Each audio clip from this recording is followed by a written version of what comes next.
माणूस, शेजारी, डॉक्टर कोटणीस की अमर कहाणी, म्हणजे फिनॉमिनल. तसे पिक्चर आजही निघत नाही आहेत.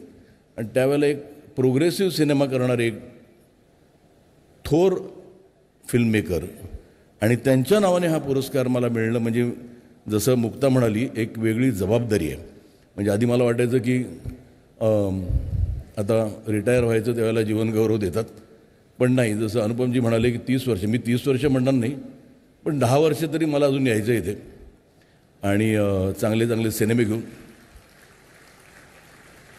आणि जबाबदारी याच्यासाठी मोठी आहे कारण आत्ता जे नवीन दमाचे जे काही दिग्दर्शक येत आहेत, म्हणजे हल्ली मी काही सिनेमे पाहिले, ते म्हणजे कॉम्पिटिशनला उतरणं गरजेचं आहे.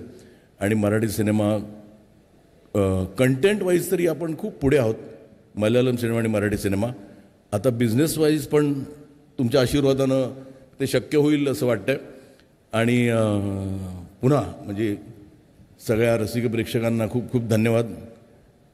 मेधा इथे आलेली आहे आणि आज मी जिथे आहे त्याच्यात खूप सपोर्ट तिचा आहे.